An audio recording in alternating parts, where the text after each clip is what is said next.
ভাইরা, কোরআনুল কারীমের 114টা সূরা আছে, তার ভিতরে একটা সূরা আছে এই সূরাটার 4টা গুণ। আর অন্যান্য সূরার সবগুলো সূরার এরকম 4টা গুণ পাওয়া যায় না। এই 4টা গুণ কি?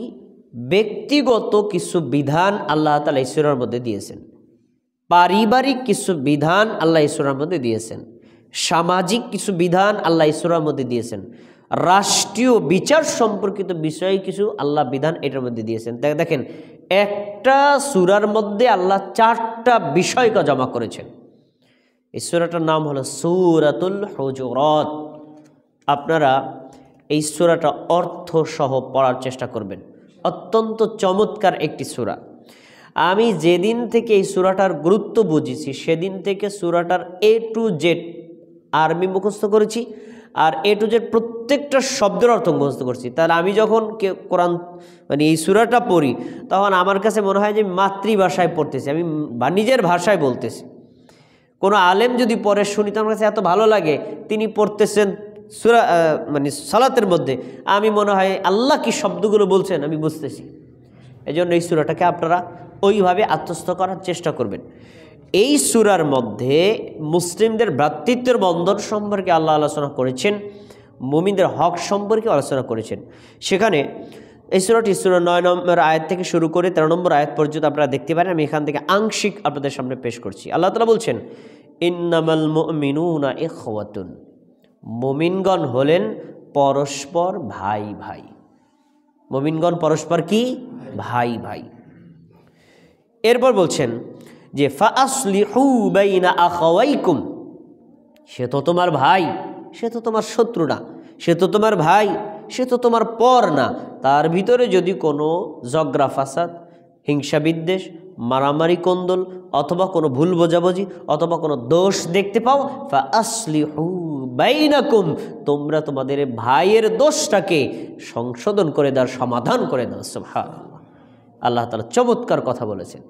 এইখানে আমরা একটা বাণী পেলাম যে মুমিনগণ পরস্পর কি? ভাই।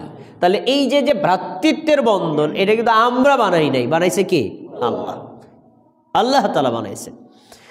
তার এরপরে যদি আমরা এক মুমিন আর এক মুমিনকে ভাই মনে করি, এক মুসলিম আর এক মুসলিমকে ভাই মনে করি, তাকে আপন মনে করি, নিজের কাছের মনে করি, তার যদি কোনো ভুল ত্রুটি আমরা সংশোধন করে দিই, একটা ফলাফল আল্লাহ আমাদেরকে দিবেন। কি বলছেন? ওয়াত্তাকুল্লাহ, তোমরা আল্লাহকে ভয় করবা, লাআল্লাকুম তুরহামুন, তাহলে আল্লাহর পক্ষ থেকে তোমরা দয়া পেয়ে যাবা। সুবহানাল্লাহ। তাহলে আমরা এখানে আল্লাহর ভ্রাতৃত্বের একটা নির্দেশনা পেলাম। সেটা হলো আমরা মুমিন মুসলিমকে ভাই মনে করব, পরস্পর নিজস্ব মানুষ মনে করব, ভুল ত্রুটি দেখলে সংশোধন করে দিব, আল্লাহকে ভয় করব, আল্লাহর পক্ষ থেকে আমরা দয়া পেয়ে যাব। তারপরে নবী সাল্লাল্লাহু আলাইহি ওয়াসাল্লামের উপর অবতারিত এই আয়াতটির সামনে পরে আয়াত আল্লাহ তাআলা বলছেন, ইয়া আইয়ুহাল্লাযীনা আমানু, হে মুমিনগণ। এখন কিন্তু সব মুমিনরা ডাকছেন, ডেকে বলছেন, শোনো, ইজতানিবু কাসীরাম মিনাজ-জন, তোমরা অপর মুমিন সম্পর্কে খারাপ কোনো ধারণা করবে না। মুমিন মানি সে ভালো, তার সম্পর্কে আমার ধারণা থাকবে কি? সুধারণা, কুধারণা না। আমি মনে করবো লোকটা ভালো, তার আচরণ ভালো, সে ব্যক্তি ভালো, তার প্রতি আমার আস্থা বিশ্বাস এগুলো থাকবে। এগুলো আমাদেরকে পোষণ করতে বলেছেন। হ্যাঁ, তারপরে যদি তার দোষ কোনো আমাদের কাছে স্পষ্ট হয়, আমরা ব্যক্তিগতভাবে তাকে সংশোধন করে দেব, কিন্তু তাকে কখনো আমরা অপমান করব না, আরও দোষ খুঁজে বের করার চেষ্টা করবো না, কারণ দোষ তো খুঁজলে আমার মধ্যেও পাওয়া যাবে। তাহলে মুমিন সম্পর্কে সুধারণা পোষণ করা আল্লাহর নির্দেশ। তো বলছেন, ইন্না বা'দা যন্নি ইসম, কেননা তোমরা যে মানুষ সম্পর্কে খারাপ ধারণা পোষণ করো, কিছু ধারণা আছে জঘন্যতম অন্যায়। লোকটার ভিতরে এই দোষ নাই, কিন্তু তুমি ধারণা করে মনে করছো, তাহলে এটা কি? অপবাদের মতো। তাহলে এটা একটা মারাত্মক অপরাধ। আমরা অপর মুমিন সম্পর্কে কখনো কুধারণা পোষণ করব না। তারপর বলছেন, ওয়ালা তাজাসসু, দোষ নাই, এখন খুঁজে যে বাড়ি করবা। হিংসা বিদ্বেষ শত্রুতা যখন থাকে তখন মানুষ এ কাজগুলো করে। তার কোনো দোষ না থাকলে খুঁজে বের করে সমাজে প্রকাশ করে তাকে অপমানিত করার চেষ্টা করে, এটা ইসলামী শরীয়তে একটা কঠিন হারাম কাজ, এটা করা যাবে না।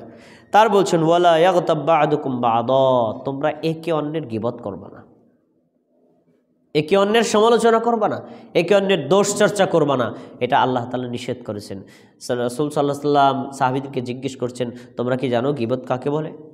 সাহাবীগণ বলছেন যে আল্লাহ এবং আল্লাহ রাসূল ভালো জানেন। নবী সাল্লাল্লাহু আলাইহি ওয়াসাল্লাম বললেন, শোনো, গীবত হলো কাকে, তুমি তোমার ভাইয়ের ব্যাপারে এমন একটা মন্তব্য করেছো, আসলেই দোষটা তার আছে। আমার সম্পর্কে আপনারা বলছেন শহীদ ভাই প্রচণ্ড রাগী, আসলেই রাগ আমার মধ্যে আছে, মনে করেন, একটু বোঝানোর জন্য বলছি, আসলে আমার রাগটা আমার মধ্যে আছে। যখন আমার অনুপস্থিতি অন্যের সামনে বলে আপনি আমাকে অপমান করছেন, এটা হলো গীবত। আর যদি আমার মধ্যে রাগ, এই দোষটা না থাকে, আপনি বানিয়ে বলেন, তখন কি হবে? মিথ্যা অপবাদ। গীবত করা হারাম, আর মিথ্যা অপবাদ দেওয়া ডাবল হারাম, মানে কাবিরা গুনাহের উপর কাবিরা গুনাহ। তাহলে আমরা অপর মুমিন সম্পর্কে, অমর মুসলিম সম্পর্কে কখনো সমালোচনা, দোষ চর্চা, দোষ তালাশ করে বের করা, তাকে অপমান করা, এগুলো করব না। বরং এই কাজগুলোকে কঠিন অন্যায় বলে এই আয়াতে ঘোষণা করেছে। আল্লাহ প্রশ্ন করছেন, আচ্ছা শোনো, আইয়ুহিব্বু আহাদুকুম মাইয়াকুলা লাহমা আখি মাইতান ফাকারিহতুমুহু, তোমাদের কোন ব্যক্তি পছন্দ করবে তোমার এই ভাইটি মারা গেছে, যার সমালোচনা তুমি করলা, মারা গেছে, তার গা থেকে গোশত করে তোমাকে দিবে রান্না করে, খাবা? কি খাবা বলো? আল্লাহর প্রশ্ন। তোমার ভাইয়ের, মৃত ভাইয়ের গোশত খেতে কে পছন্দ করো? আল্লাহ নিজেই জবাব দিচ্ছেন, কারণ আমাদের প্রকৃতি সম্পর্কে আল্লাহ জানা নাই, আছে তো। আল্লাহ বলছেন ফাকারিহতুমুহু, তোমরা সবাই এটা অপছন্দ করবা, কেউ মানুষের রক্ত মাংস খাইতে চায় না, তোমরা অপছন্দ করো। তাহলে তোমার ভাইয়ের রক্ত খেতে যেমন তোমার অপছন্দ হয়, তোমার ভাইয়ের মাংস খেতে যেমন তোমার অপছন্দ হয়, তার সমালোচনা, তার দোষ চর্চা, তার সম্পর্কে কুধারণা পোষণ করা, তার চাইতে বেশি তোমার অপছন্দ হওয়া উচিত। এগুলা আল্লাহর শেখানো কথা, মুসলিমদের ভ্রাতৃত্বের বন্ধনের কথা, একে অপরের হকের কথা।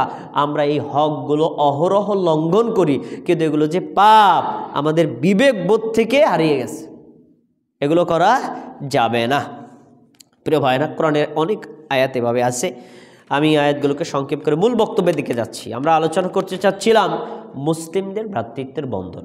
প্রিয় ভাইরা, সাহাবায়ে কেরামদের মধ্যে এমন এমন সাহাবী ছিলেন, তারা ঈমান এনেছেন, তাদের পুরো পরিবার ইসলাম গ্রহণ করেন নাই। এমন হয়েছে, তিনি ইসলাম গ্রহণ করেছেন, তার সন্তান করে নাই, তিনি করেছেন, তার স্ত্রী করে নাই, তিনি করেছেন, তার বাবা করে নাই।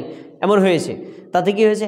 তিনি ইসলাম গ্রহণ করেছেন, তার বাবা করেন নাই, বাবার সাথে সম্পর্ক সেটটা বলছি ইমানি দিক থেকে সেট। এমনি তো মানে দুনিয়াবি ব্যবহার তারা করতেন, ইমানি দিক থেকে সেট। তারপরে নিজের স্ত্রী করে নাই, স্ত্রীর সাথে সম্পর্ক কি? চেত।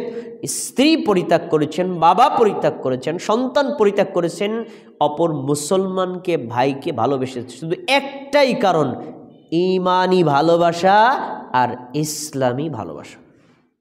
তার ভিতরে একজন হচ্ছে ওবায়দা ইবনে সামিত আবু ওবায়দা ইবনে জাররাহ রাদিয়াল্লাহু আনহু। তিনি একটি যুদ্ধে মুসলিমদের পক্ষে জিহাদ করছিলেন, তার বিপরীত পক্ষে ছিল তার বাবা, তিনি ছিলেন কাফের, তিনি ছিলেন মুশরিক। তিনি নিজ হাতে বাবাকে হত্যা করেছিলেন জিহাদের ময়দানে। দেখেন, ইমানি বন্ধন, ইসলামী বন্ধন এত শক্তিশালী, নিজস্ব জন্মদাতা পিতাকেও তত বেশি গুরুত্ব দেয় না যতটা ইমানি গুরুত্ব আছে। তিনি যুদ্ধ করেছিলেন কাদের জন্য? মুসলিমদের জন্য। যুদ্ধ করেছেন কার জন্য? ইসলামের জন্য।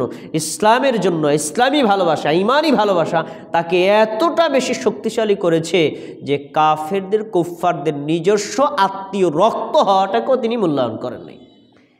তাহলে ইসলামী ভ্রাতৃত্বের গুরুত্ব আছে না নাই? অবশ্যই আছে। প্রিয় ভাইয়েরা, একজন মুসলিম আর এক মুসলিমকে যখন জানতে পারবে সে একজন মুসলমান, আমিও মুসলমান, তখন তার প্রতি কি আমার ভালোবাসা তৈরি হবে না শত্রুতা তৈরি হবে? এটা হলো ইসলামের চাহিদা, ইমানের চাহিদা। মুসলিম মানেই আমি তাকে ভালোবাসি, মুমিন মানি আমি তাকে ভালোবাসি, আমি তাকে আপন মনে করি, সে কখনো আমার পর না। কারণ উভয়ের ছায়ার উপরে আছে হলো, উভয়ের উপরে আছে হলো ইসলাম নামক ছায়া। এই ইসলাম নামক ছায়ার নিচে যারা আছে সবাই পরস্পর কি শত্রু না বন্ধু? বন্ধু।